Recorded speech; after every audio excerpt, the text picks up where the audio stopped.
What's good, gang? It's imaniblaize here, and I'm back with another video. Schmiddy-yo. Oh, a ladybug just landed on me. Hey, ladybug. If you don't know how I get down here, you know I'm gonna let you know. I speak openly and honestly about all things mental health, healing, the wellness space, real talk.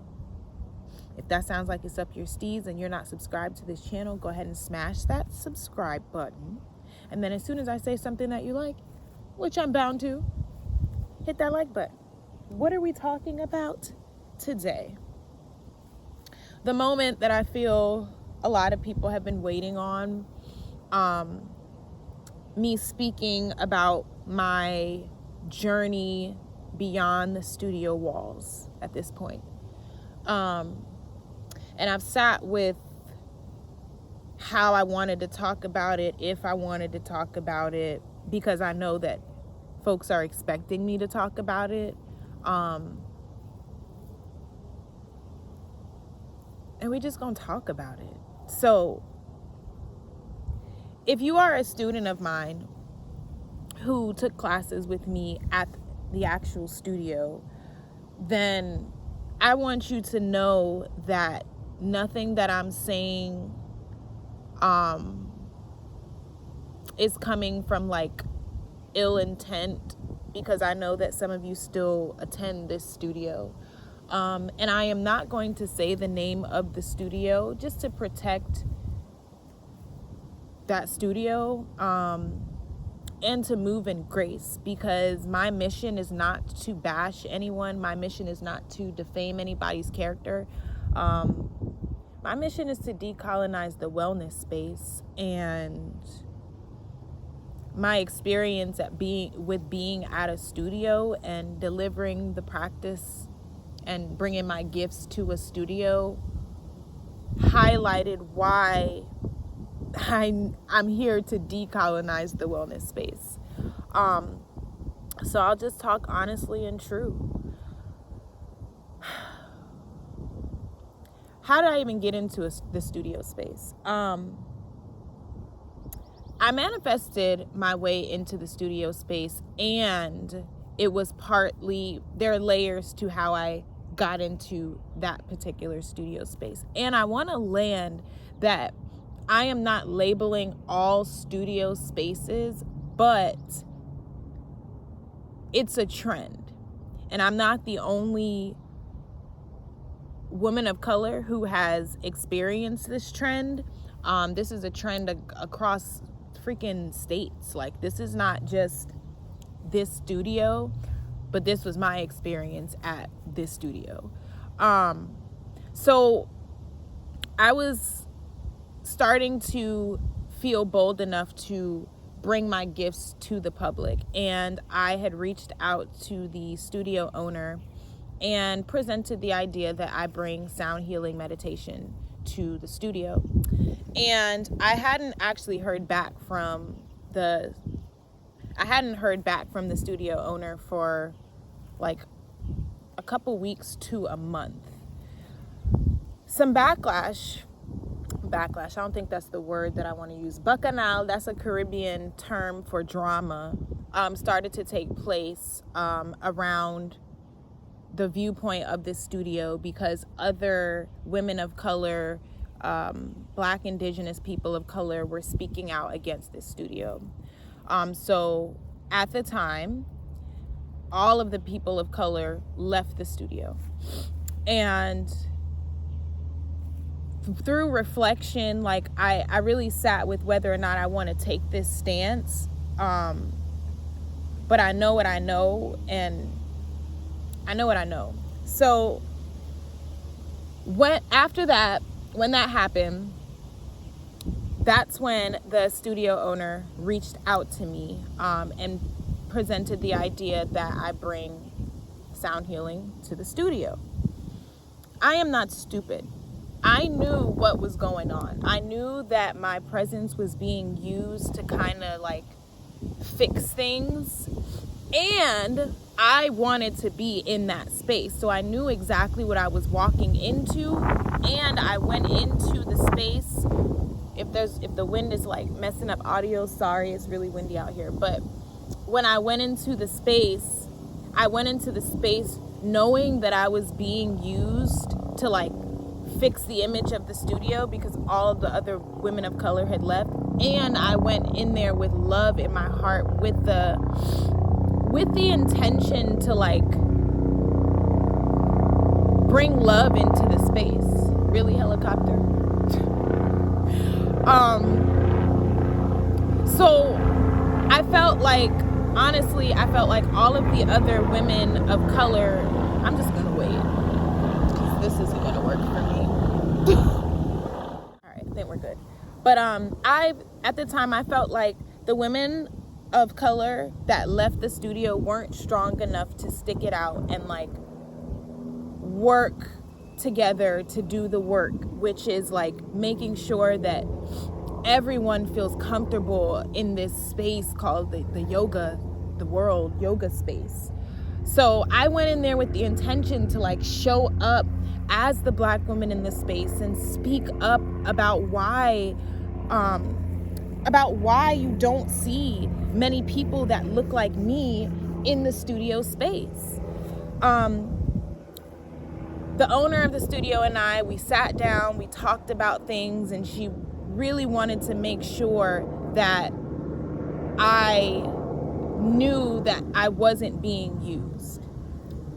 I knew I was being used, but I did still believe in the love that I know is still in her heart. Yeah, I'm gonna just leave it at that. And yeah, so like I knew I was being used, and I knew that she was being misunderstood, and I was willing to like stand in place to help people understand what it really was, or what I thought that it really was that was going on in this space. And I just thought that it was just like a white woman wanting to help but not knowing how, and bringing me in and asking me to help. And I'm not like making these assumptions. These are very real conversations that were had when I became a yes to coming on to the space. Like I remember we had times where we sat in a big circle and we talked about injustice in the yoga space and all of that. And I remember somebody asking the owner, like, what are you going to do about this? And the owner specifically said, blank, I'm not going to name the other person, and Imani are going to get together and discuss those ways to make that change in the studio. So I'm saying that to land the fact that I came to the studio to create change.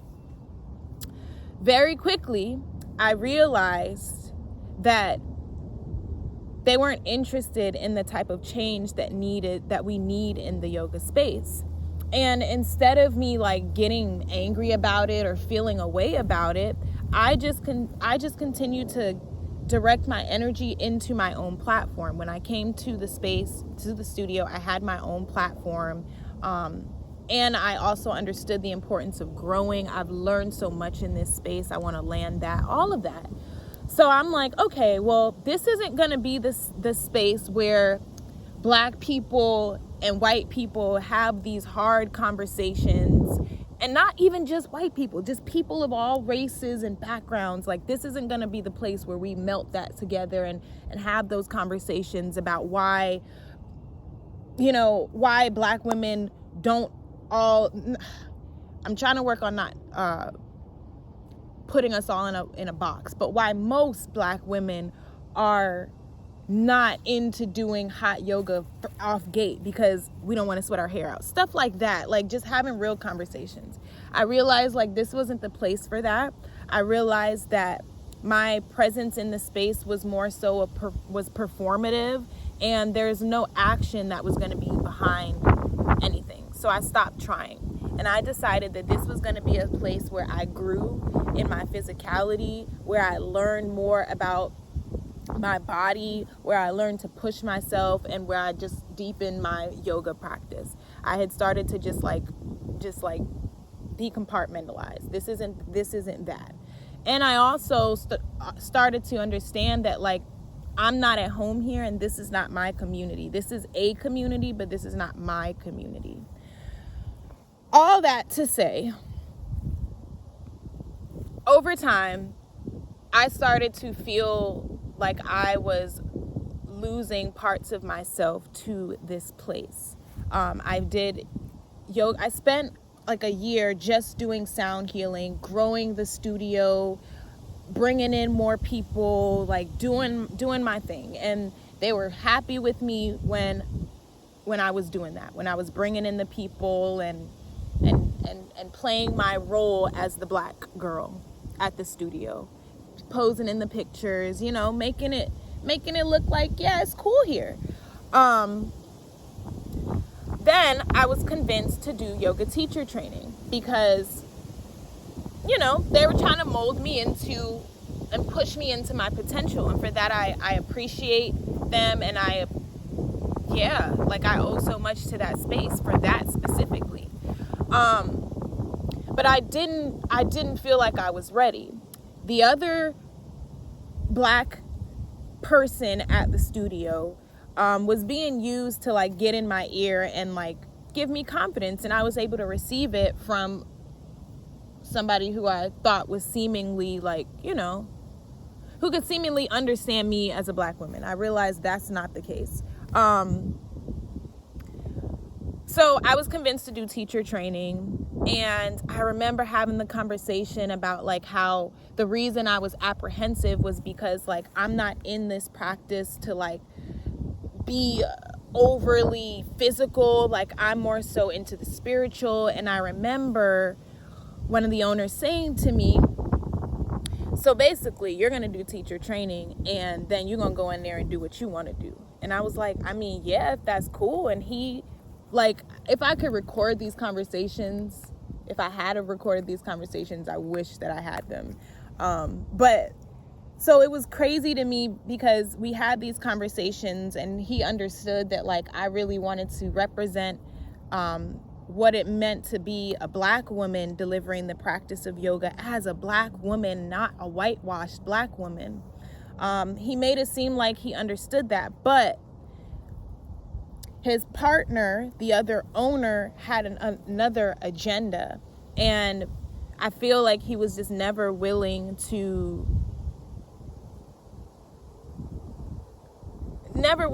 like, I feel like they worked together. They worked together to bring me to a space where I was vulnerable enough to like let go of what I was already doing in life and like come into this. And they had this plan to mold me into a more polished, whitewashed black woman teaching yoga. That's that. And I want to land that these are my feelings. So I'm not saying that anything is facts, but this is how I feel. And this was my experience at the studio. So basically, long story short, as far as like me teaching, I started to feel like they wanted me to be a white woman, and the way I delivered the practice just wasn't good enough. No matter how many students praised me, no matter how packed out my classes were, no matter how much good feedback I got from other people, I was never good enough for them. And so after every class, it would be some sort of feedback about something that I needed to change. And I understand that this was my first year of like professionally teaching yoga. So there are things in there that I needed to take in. And when I would take the feedback, it did help my teaching. And I'm not opposed to feedback, but I'm opposed to other teachers in the studio doing the same exact thing that I'm doing in class and hearing, great class, man. But then after my class, you got time for feedback? Like, it started to weaken my spirit, and it started to make me feel like I wasn't good enough to be in this space. At the same time, my mental health had also started to decline because I was constantly on edge, constantly having to look over my shoulder because I didn't feel safe in the space because of just how the owners, they're just like up and down, and it was constant changes like literally every other week, and my anxiety was like through the roof. I communicated all of these things with them, and we had so many conversations about like how this is a seemingly safe space for me to be deepening my healing and exploring more of myself. Fast forward. We're going to get to it now. Fast forward. I'm still running my business and I'm still working at the studio. And I also had an agreement with the owner that it was okay for me to be doing everything that I was doing. I also own a land that I was given permission to do private sessions at the studio, and then they out of nowhere decided that private sessions weren't a thing. So I had an email address from the studio. That email address was posted on the website, and people were able to contact me.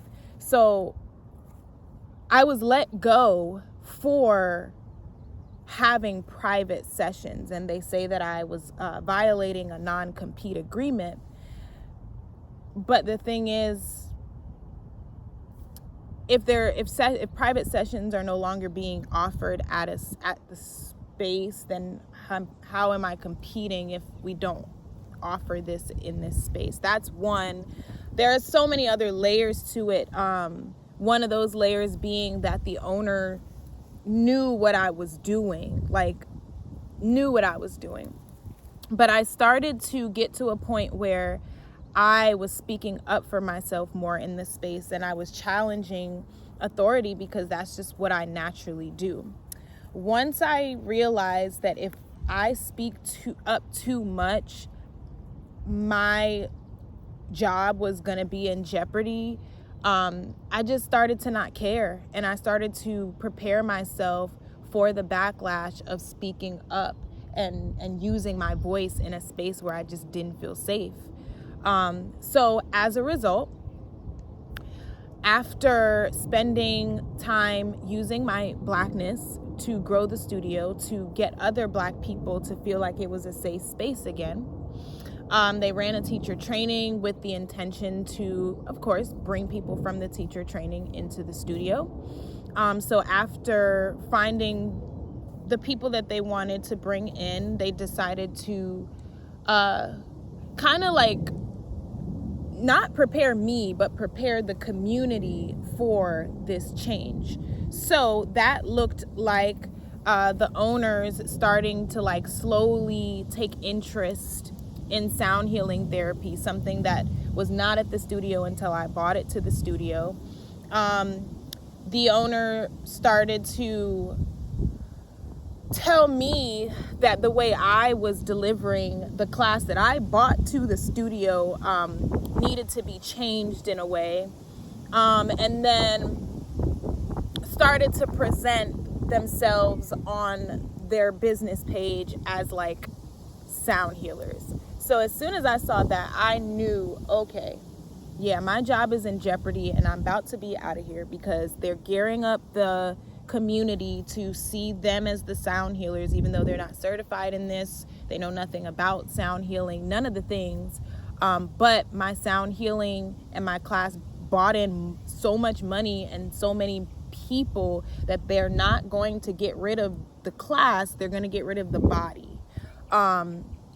So they prepared the community for that, and then allowed me to teach class that day, and then waited a couple hours to call me into the back to let me know that I was being let go for violating a non-compete agreement, doing the same thing that I had been doing for like the last almost full 2 years while working at the studio. Very loud, very bold with it, not hiding anything, like literally having conversations with the owners like, yeah, I'm not available because I have this event and I'm doing this and that, like very open with it because I didn't want this to happen. But it happened, and it happened because it was by design.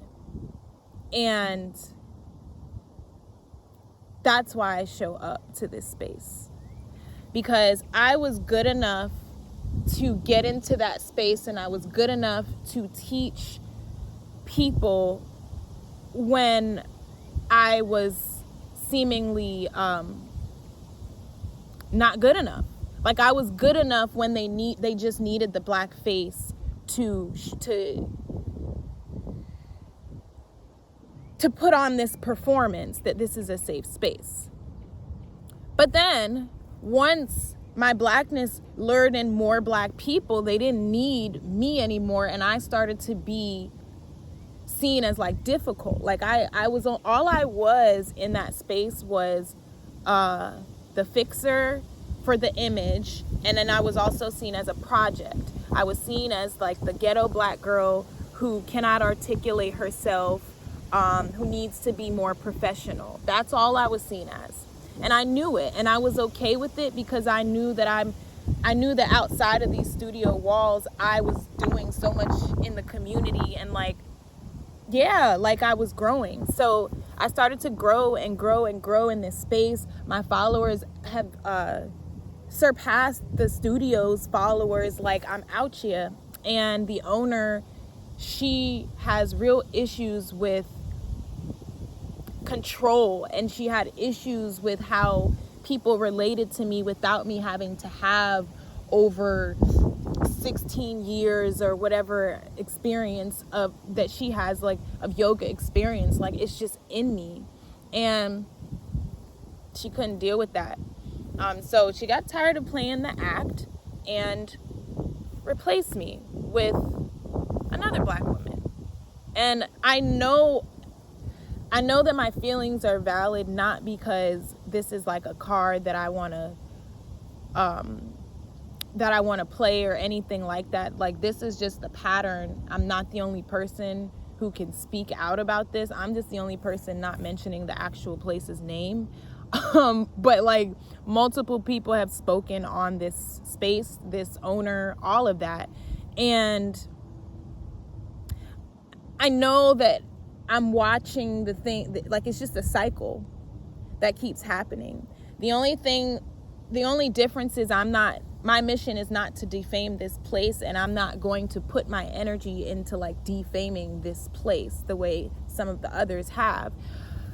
But I'm literally watching. I've watched it. They let me go. They know that they had to still have a black face in the space, so they bought in another new project. A black man with locks, did not do yoga teacher training, all of the things, but he's good enough to be in the space simply because he's a black body. He looks good, and he can help them keep up the performance. And it's sad, and it hurts, but this is what's been happening time and time again in almost every space. Every space in America really has to be decolonized. Black bodies are not good enough to be in a space just as they are. They got to be whipped into shape. And if they don't act right, then you're out of here, and we'll get a new black body. History repeating itself time and time again in different situations. And my answer is not to cry and be a victim. My answer is just to fight back through being the example of what we need to do. So my answer is just showing up. My answer is creating the safe space that I want for all people. When you come to my space, I'm not trying to change you. I'm going to grow you. I'm going to push you to your potential, but I'm not going to try to change you, and I'm going to meet you where you are. So that's what happened with my studio experience. And I have had the opportunity to like go to another studio, and I don't want to do it because there's another layer of like working at a yoga studio that people don't talk about. And it's like, if you're not with somebody, like if you're not working under a studio owner who has integrity, who cares about you as a human being, it's low key like being in the music industry, but with yoga. Like, I started to realize like, damn, I'm putting a lot of energy into this place, and yeah, I get paid this certain amount of money every week, but like, I could make 4 or 5 times the amount if I did this on my own.